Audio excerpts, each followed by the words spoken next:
नमस्कार विद्यार्थी मित्रांनो, मी मीरा भोपाळे स्वागत करते तुमचं जय हिंद पाठशाला या यूट्यूब चॅनलमध्ये.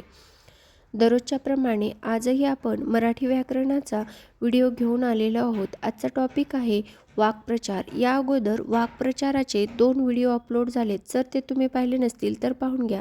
चला तर मग सुरुवात करूया आजच्या व्हिडिओला. तत्पूर्वी जर तुम्ही आमच्या चॅनलवर नवीन असाल तर दररोज रात्री 9 वाजता मराठी व्याकरणाचा व्हिडिओ अपलोड होत असतो. त्यामुळं आजच सबस्क्राईब करा आणि जास्तीत जास्त मेहनती, जिद्दी आणि गरजू विद्यार्थ्यांपर्यंत हा व्हिडिओ शेअर करा. आणि व्हिडिओ आवडत असेल तर लाईक करा आणि कमेंट बॉक्समध्ये उत्तरं देत चला. कालचे प्रश्न आणि त्याचे उत्तरं पाहूया. पहिला प्रश्न होता, द्रौपदीची थाळी या वाक्प्रचाराचा अर्थ सांगा. तर तो आहे नेहमी गरज भागविणारी व्यक्ती. म्हणजेच या प्रश्नाचं उत्तर आपल्याला देता येईल पर्याय क्रमांक 1. यानंतर दुसरा प्रश्न आहे, तोंडात बोट घालणे. याचा अर्थ असा होतो की आश्चर्यचकित होणे. म्हणजेच या प्रश्नाचं उत्तर आपल्याला देता येईल पर्याय क्रमांक 4. यानंतर तिसरा प्रश्न होता, हात हलवत परत येणे. याची विरुद्ध वाक्प्रचार सांगायचा होता. म्हणजेच काय, तर हात हलवीत येणे म्हणजे अपयश येणे किंवा काम न होणे. त्याच्या विरुद्धार्थी म्हण आपल्याला सांगता येईल की काम तडीस नेणे. म्हणजेच या प्रश्नाचं उत्तर आहे पर्याय क्रमांक 3. यानंतर चौथा प्रश्न होता, इतिश्री होणे. म्हणजेच काय, तर शेवट होणे. आणि मी त्या मागच्या व्हिडिओमध्ये तुम्हाला सांगितलं होतं की 1857च्या युद्धानंतर ईस्ट इंडिया कंपनीचा इतिश्री झाला. म्हणून असा एक प्रश्न आपल्याला आयोगाने विचारलेला होता आणि तोच इतिश्री होणे हा वाक्प्रचारसुद्धा आहे, ज्याचा अर्थ आहे शेवट होणे. आजचा पहिला वाक्प्रचार आहे शब्द लावणे. म्हणजे काय, तर दोष देणे. त्यानंतर दुसरा आहे पायरीने ठेवणे. म्हणजे योग्यतेप्रमाणे वागविणे. तिसरा आहे चांदीचा चमचा तोंडात घेऊन जन्माला येणे. म्हणजे काय, तर गर्भ श्रीमंत असणे. आपण पाहतो ना, एखाद्या श्रीमंत माणसाच्या व्यक्तीला एखादे कोणी रस्त्याने येणारे जाणारे म्हणतात बघा, हा चांदीचा चमचा घेऊनच जन्माला आलाय. म्हणजे तो जन्मतःच श्रीमंत आहे किंवा गर्भ श्रीमंत आहे. त्यानंतर चौथा आहे आकाश पातळ एक करणे. म्हणजे काय, संतापाने थैमान घालणे. एखादी वेळेस आपल्याकडून चूक झाली की आई कशी करते, खूप जोरजोरात ओरडते. म्हणजे आपण तेव्हा म्हणतो की का मम्मी आकाश पाताळ एक करायलीस, त्याचप्रमाणे. त्यानंतर पाचवं आहे डोळ्यात अंजन घालणे. म्हणजे काय, तर चूक लक्षात आणून देणे. आपण एखादी चूक केली तर आपल्याला वडील चूक सांगतात आपली. म्हणजेच काय, तर आपल्या डोळ्यात अंजन घालतात. यानंतर सहावा आहे थंड फराळ करणे. म्हणजे काय, तर पोट भरून जेवणे. त्याला काय म्हणायचं की थंडा फराळ करणे.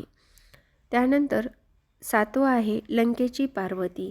म्हणजे काय, तर अंगावर एकही दागिना नसणे किंवा एकही दागिना नसलेली स्त्री म्हणजे लंकेची पार्वती. त्यानंतर आठवा आहे पान उतारा करणे. म्हणजे काय, अपमान करणे. आपण ऐकतो बघा, त्यानं माझा पान उतारा केला. म्हणजे काय, तर त्यानं माझा अपमान केला. त्यानंतर 9 आहे ससेमिरा लावणे. नको असलेल्या गोष्टी करण्याचा तगादा लावणे. म्हणजेच काय, तर ससेमिरा लावणे आहे. आता आपल्याला सरकारी कामं कसे असतात म्हणून जर एखाद्या मोठ्या किंवा बुजुर्ग माणसाला विचारलं तर तो म्हणतो की सरकारी कामं ससेमिरा लावल्यासारखे असतात. म्हणजे काय, नको असलेल्या गोष्टी मागत असतात किंवा नको असलेल्या गोष्टी करायला लावत असतात. म्हणजेच काय, तर ससेमिरा लावणे.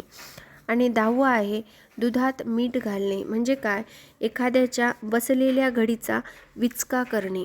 म्हणजे एखाद्या घरामध्ये सुख समृद्धीने सगळं काही चाललेलं असतं, तर एखाद्या मुलीची आई तिला सांगते की एकत्र राहू नको कारण याच्यामध्ये फायदा नाही. म्हणजे काय, तर त्या मुलीच्या संसारात मीठ घातलं किंवा दुधात मीठ घालणं, याला म्हणायचं की बसलेल्या घडीचा विचका करणे. यानंतर 11वं आहे मूक गिळणे. म्हणजे काय, मौन धारण करणे.